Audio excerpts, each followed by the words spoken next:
Il faut que tu réalises que ta destinée sera la résultante des choix que tu feras quand l'opportunité te sera accordée.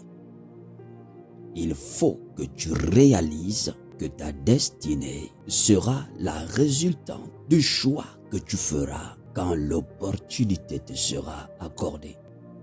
La Bible dit en Hébreux 11, 24 ce que suit.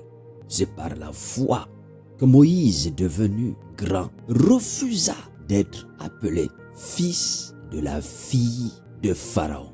Voyez-vous, Moïse refusa par choix, résultante d'une conviction intérieure, d'être appelé fils de la fille du Pharaon. Moïse a dû renoncer à une gloire humaine. Souvenez-vous, c'est là qu'il a été formé, c'est là qu'il a grandi. Il a été récupéré par les servantes de la fille de Pharaon. Moïse a été élevé avec la culture égyptienne, cette culture qui battait son plein à cette époque.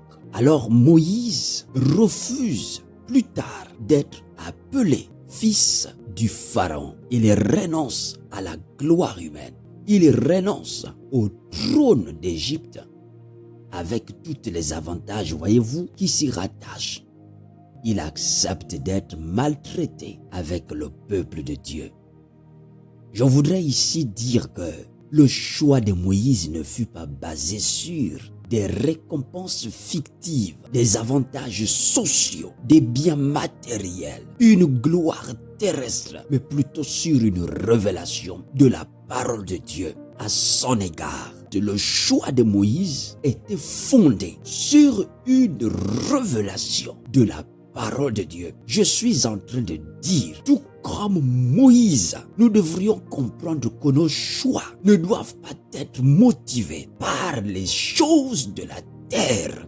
Nos choix ne doivent pas être motivés par les choses de la terre, les choses matérielles. Nos choix, les choix qui concernent notre destinée, doivent prévenir de la révélation de la parole de Dieu. Pourquoi? Parce que derrière chaque choix que nous faisons, il y a une puissance. Il y a une puissance qui accompagne chaque choix que nous faisons. C'est pourquoi nous devrions faire attention. Cette puissance peut nous induire en erreur. Cette puissance peut nous égarer. Que même cette puissance peut nous projeter ou encore nous pousser de l'avant dans l'accomplissement de notre destinée. C'est pourquoi, attention, il faut que tu réalises, frère, que ta destinée sera la résultante des choix que tu feras quand l'opportunité t'en sera donnée. Parce que derrière chaque choix, il y a une puissance.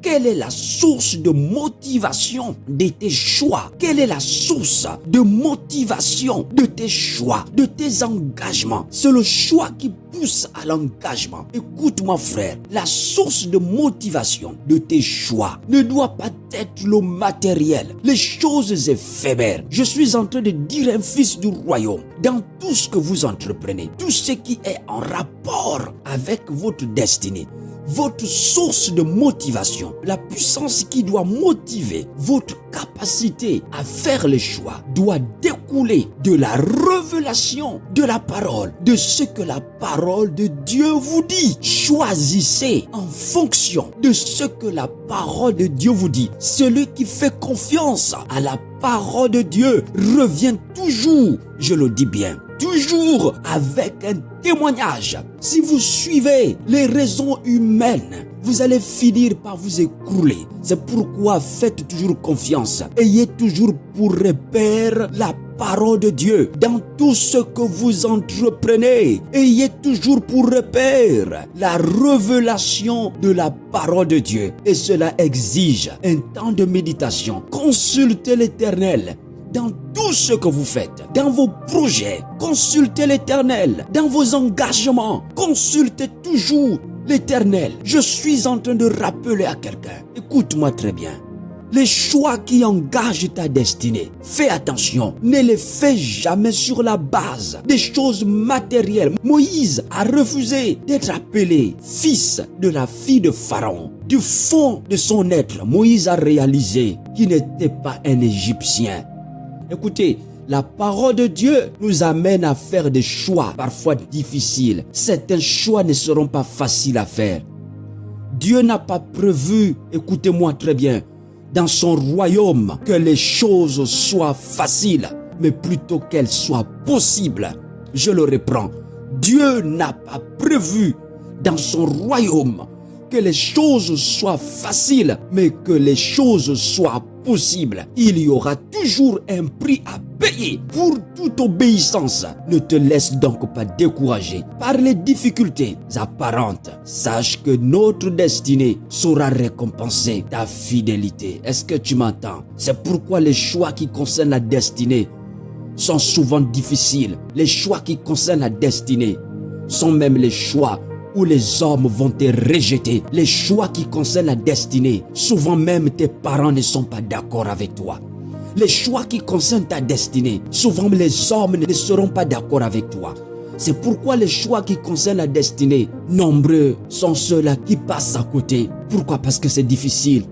Qu'est-ce que les gens diront? Qu'est-ce que les gens penseront? Mais je voudrais dire à quelqu'un, reste attaché à la parole. Les meilleurs choix sont les choix que nous faisons sur la base de la révélation de la parole de Dieu. Et ces choix-là vont parfois vous séparer des amitiés, des choses avec lesquelles vous vous attachez le plus. Mais quand Dieu est derrière un choix, il reste le meilleur choix. Que le Seigneur vous bénisse.